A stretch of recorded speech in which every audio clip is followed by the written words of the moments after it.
Good evening and welcome to Elijah Call. I'm so glad that y'all could tune in and catch our program tonight. My name is Sunny Garrett. I'll be your host. And if you haven't watched the show before, we just like to take a few minutes every Sunday evening and just really address some issues that our generation goes through. Really dig into the Word and see what God has to say about different things that we face day to day. And one thing that I talk about quite a bit on this show, and one thing that seems to be at the forefront of our generation and something that we're fighting against every day, is addiction.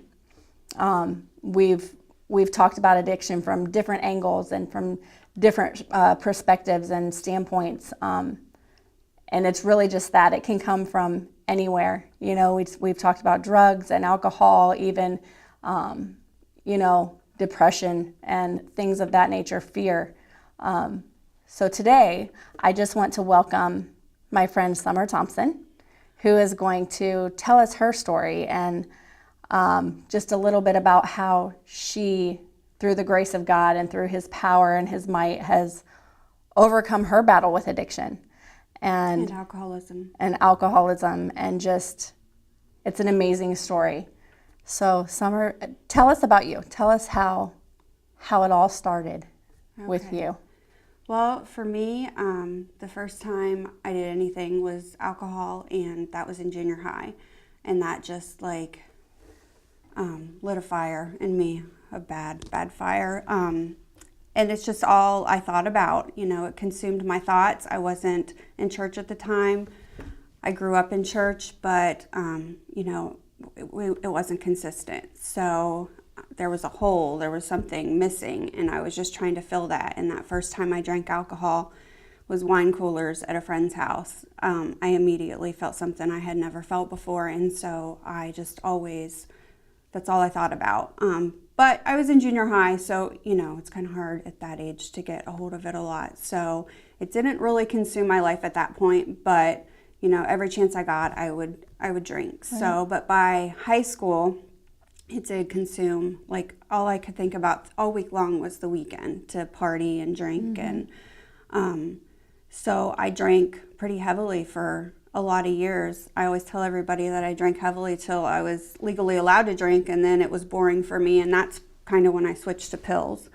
But I could outdrink all my guy friends. I remember I was working. I was pretty much a functioning alcoholic, and I would go to work and I would sweat, and it would smell like beer because that's just all I drank. So I didn't eat well. It was just, my diet was beer. So then I turned 21, and at that time I was in an abusive relationship too. Well, it was a couple years. I want to say maybe 23 was when I really stopped the drinking, and then but I was in the abusive relationship and getting migraines all the time. Mm-hmm. And I went to a neurologist, and she prescribed me Vicodin, Percocet, fentanyl, just terrible. Wow. Now I know, looking back, those are the worst things you can give, because first off, they cause rebound headaches, and that's just not what you should be treating migraines with. But so that's kind of when I got introduced to pills, and I never did mix the two. That made me nervous, but I could pop 30 pills in a day, but I wouldn't mix alcohol and drugs.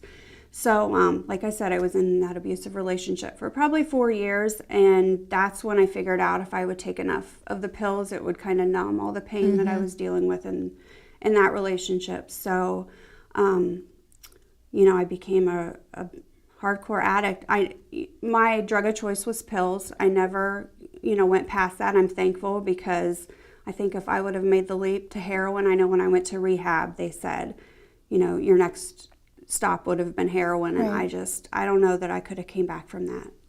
But thankfully, when I was about 26, I came clean to my family. Nobody knew. I'm so shocked that my mom, she said, she thought I was having some health problems, but she was totally shocked. So I actually went away to California for a couple of months and went to rehab. I was there, for detox and rehab, came home on Thanksgiving, and then I actually relapsed and overdosed. Wow. So, but then I got it together for a few years, and then I had my daughter in 2008.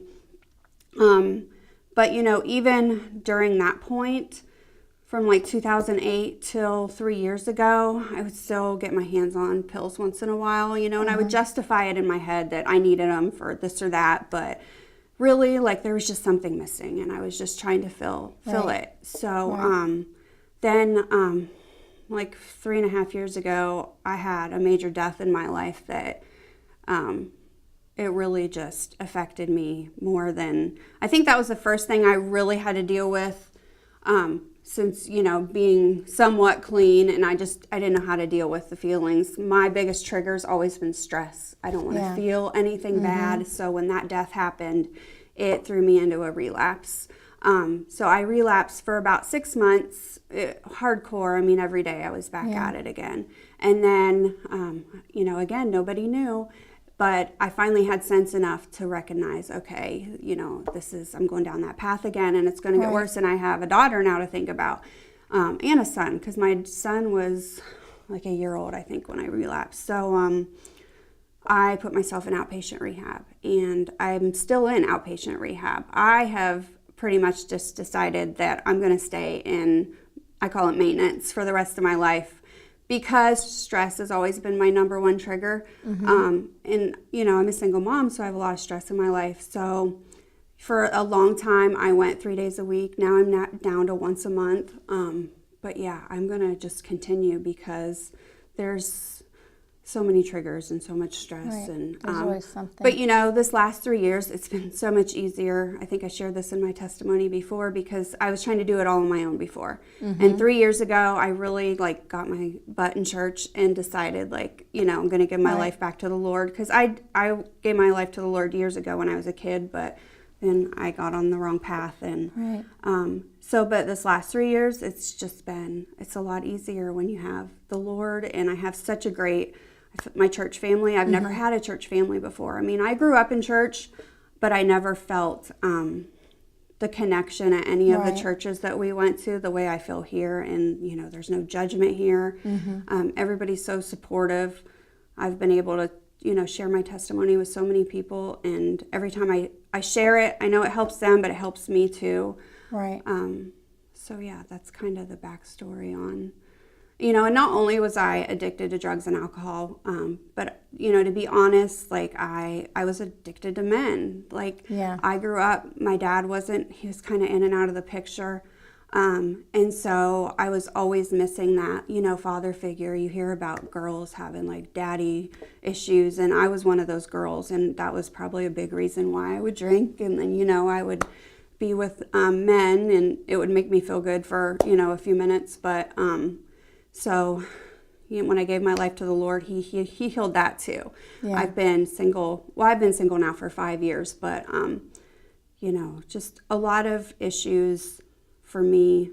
Pretty much anything that's not good for you, I've been addicted to, and very easily could still be addicted to if I wasn't, you know, grounded in church. And that makes a huge difference. Huge difference. It's been so much easier the last 3 years. So I want to backtrack a little bit. And you had talked in the beginning of your story about feeling ashamed, you know, and I can't think of how many people are probably out there watching, you know, or out there who will have access to this program that are, you know, they're in the middle of an addiction, or they're right on that borderline of falling into an addiction, but they don't want to ask for help, you know, because there is that shame there, and there is that feeling of, what are they going to think of me? You know, how are they going to look at me if they realize that this is an issue that I'm having? It makes them feel like less of a person. So what would you say to somebody, you know, who's watching that, you know, they're afraid to come forward. They're afraid to say, I need help. You know, for me, I think I always felt like the horrible things that I did, nobody had ever done. You know, and then when I started going to meetings and got in group therapy, I realized there's so many people just like me. I mean, at my lowest point, my grandma was dying. She had cancer, and I was stealing her medication. And so I almost went to jail for that. The pharmacist and her doctor caught me doing it, and thank goodness they gave my family the option to, you know, get me treatment or go to jail. And but, you know, I would just say to that person, like, you're never too far gone, and there's nothing you've done that we all haven't done. And the Lord still loves you anyways. And, you're never too far gone, and He will always forgive us. Yeah. But yeah, that is the biggest thing. And too, like I was just saying, each time you talk about it, I feel like it gives you freedom, a little bit more freedom Right. each time, and you get more comfortable. So yeah, not only you're helping others by sharing, but I know my guilt eases each time I share my story. It's very powerful to just release it. And the word says, that they overcome by the blood of the Lamb and the word of the testimony. And, that's something that I think people overlook too many times, is that this is a huge issue, for our generation. And if we don't have people like you or like me or other people that we've had on this show speak up and say, look, I've been there and I've done that, and not be ashamed to stand up and say it, I had the problem, and this is how God's helped me. That, like you said, that's going to help so many people out there realize that there is hope. It doesn't have to end where you're at. There's hope. Yeah. But also, like you said, it's like, and I've experienced this myself, I speak about my own story and my testimony and my, my deliverance from drugs, and it's like every time you get a little stronger. Yeah. And then the next time, it's just a little easier, because you know that you're doing something for the good of others as well as yourself. You're sharing what God's done in your own life. Yeah. For the benefit of others. Right. So yeah, because honestly, I don't know that I would share if it was just benefiting me. Mm-hmm. But even if it just helps one person, then that is so worth it, because that is, I feel like there's no bigger hopelessness than being, stuck in that world, and that desperate feeling. I never would wish that desperate feeling on anybody. Mm-hmm. So, yeah. And then I also, I wanted to touch on, you talked about how you were in an addictive relationship, or I'm sorry, an abusive relationship. Yeah. And also how you would, you referred to it as being almost addicted to men, to relationships. Yeah. And that you had that void from not knowing your father, not knowing your biological earthly father. Mm-hmm. And that's another thing, that I, in my experience from myself and from other people that I've spoken to, if you have that void, if you have that hole, like you called it, that you're trying to fill, mm-hmm. that's when people start grasping for things. That's when people start, that's usually the bad things. Right. And if you don't have any kind of role model or mold to add it up to, that's how you fall into these relationships where, it's almost like you don't recognize that this is dysfunctional, this is not how things are supposed to be, because you just had a lack in that area. Yeah. And that's something that, I can relate to, and I know so many girls out there can relate to. Yeah. Yeah, it's funny because my dad was in and out of my life, but all these bad relationships I've been in, the guys were a lot like him. Mm-hmm. And that happens with women so much. We go after, but that's what I knew, and so it just felt familiar to me, I guess. So yeah, I would always go after the ones that were like him. But then you had talked about, you didn't stop searching for that until you finally pursued that relationship with God. Oh yeah, that's probably the first thing He delivered me from, was just having to have a man in my life. Absolutely no urge now. People tell me all the time that I need to start dating, and but I always say when the Lord brings a good man in my life, then, but to go out there and search, and not just people that know me years ago and know me now, they just can't believe I've been single so long, because I would just go from guy to guy to guy, it was just not a good situation. Right. So. And I think it's important also there, and probably you'll agree with me, I'm assuming, but when you don't have any self-worth, when you feel like you're you don't have value, you don't see your own value, then it's really easy to get caught up in those relationships and just go, the next person that shows me interest or the next person that's going to tell me that I'm pretty or make me feel good for a minute, you know, I'll just go ahead and go there because for a second I have that glimpse of value. But it's so important to realize that once you have that relationship in Jesus Christ, you know, you have value in him. Yeah. You know, he sees you as beautiful and valuable, and you were worth dying for to him. Right. You know? Yeah.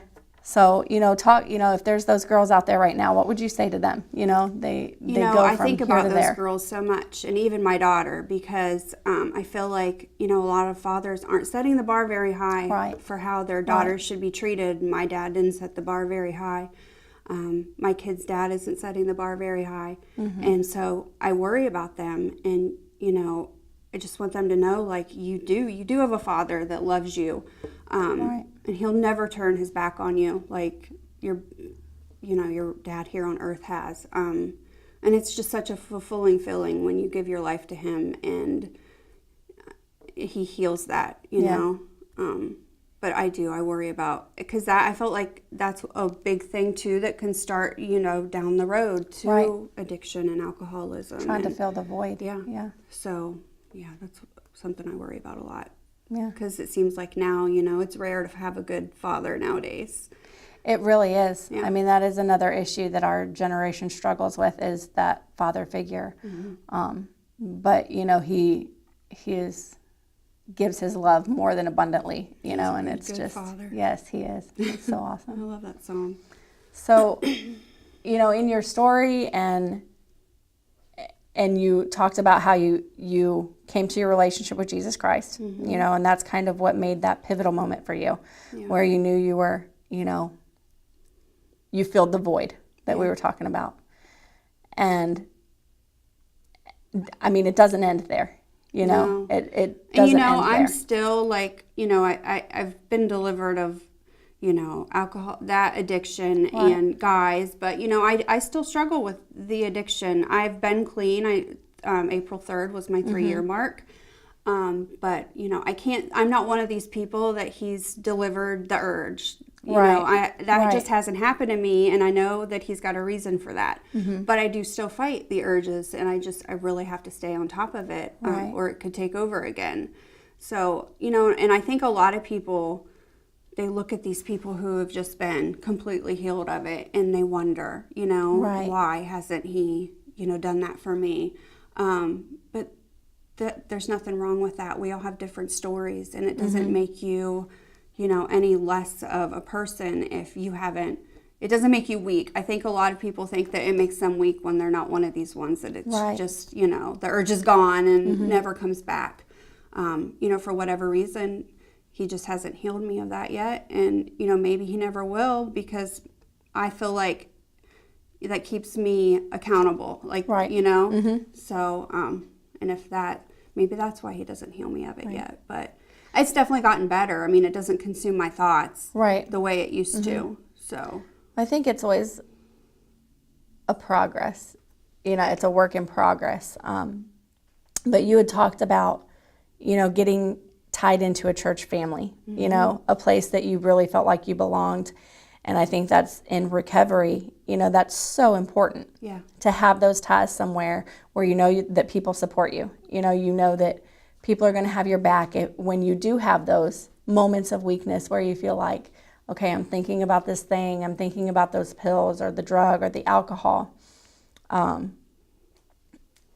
I can't give into that. But I think that, first of all, I think, you know, you said, you don't know why, you know, God's not healed me of the urges, but I think sometimes it's easier for people who are in the middle of it to relate to somebody who says, look, I still sometimes think about it. You know, I still sometimes feel like maybe it would be a fun thing to do today, or I'm stressed out, so I want to reach for those pills, and they can relate to that better than they can somebody who says, I just don't even think about it anymore. You know? Because I can't relate to those people. And I find myself getting, you know, a little angry, like, but I think that you nailed it there for sure.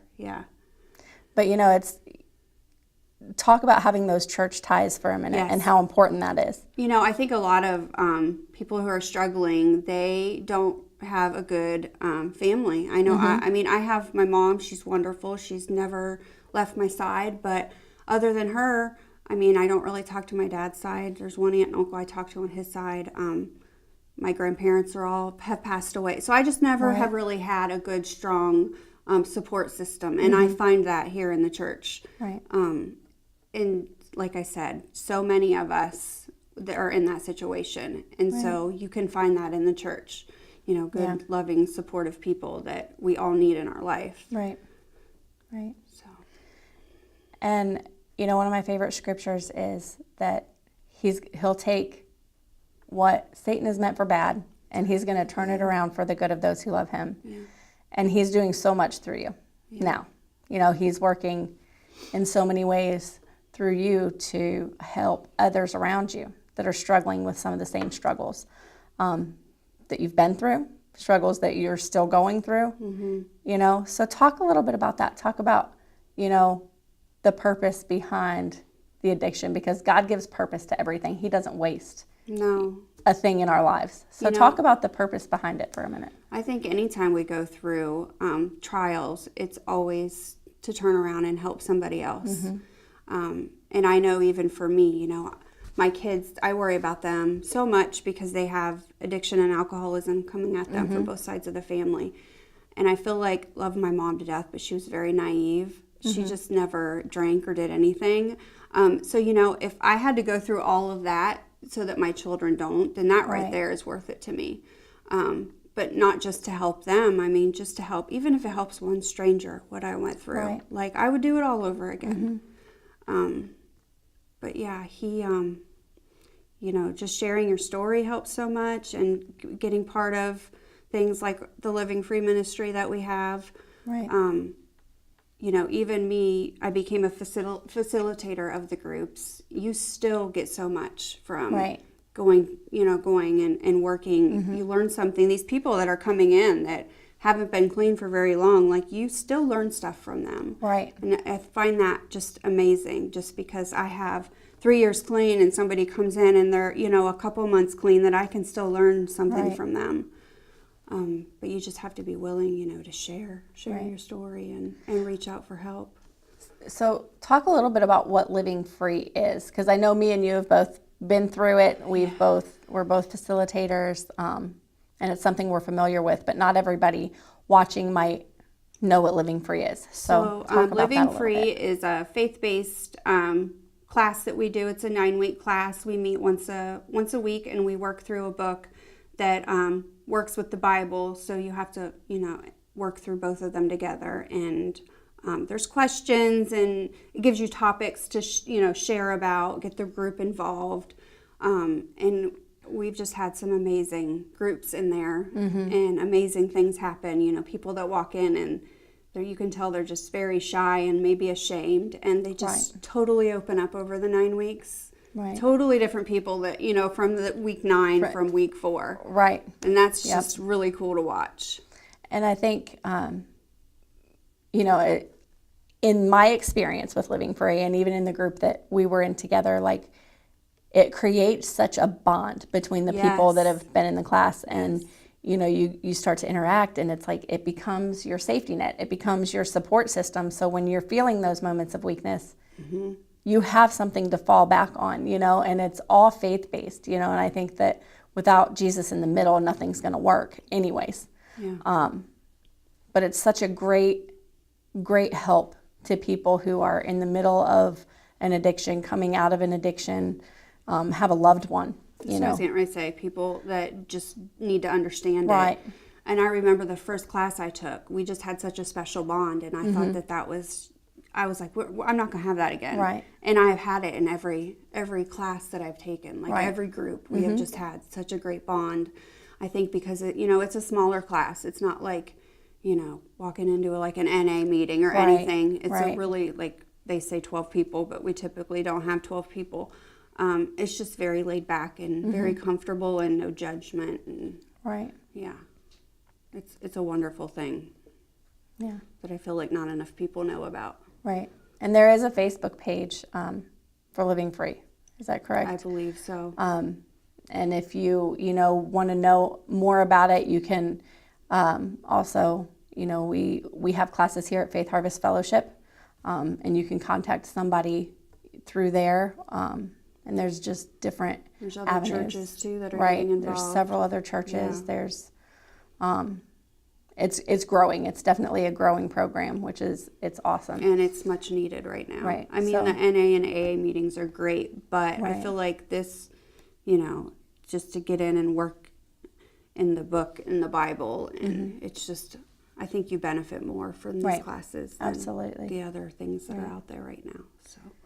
So to wrap it up, if there was one thing, if somebody's out there watching and, they're feeling the shame, they're feeling hopeless, they're feeling, those bonds of addiction, and you just had a few seconds just to tell them one thing that you wanted to make sure that they got from your story to help them, what would that be?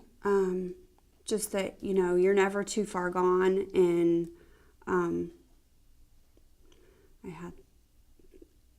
you're never too far gone, and what you've done is never any worse than the rest of us have done, because I think that is what held me back the most.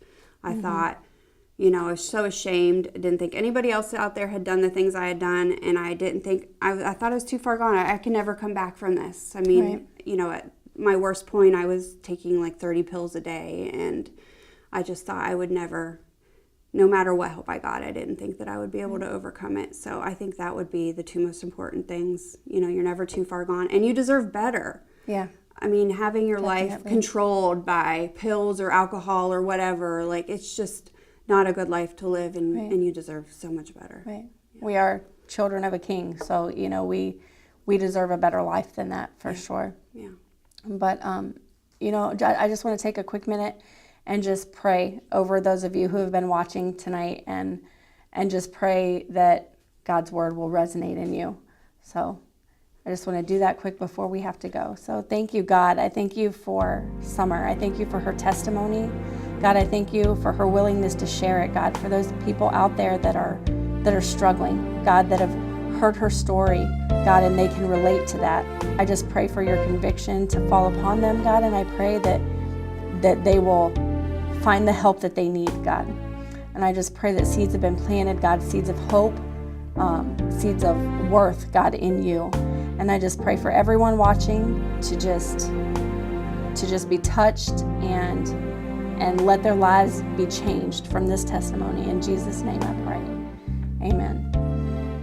So I thank you. Thank you, Summer, for being here tonight. Thanks for having me. It's been awesome. I love to hear testimonies, and yours is so great. Yeah. Just to see what God's done in your life and knowing you personally, to see how God's using you now. And, I have to ask that you just tell your friends about the show.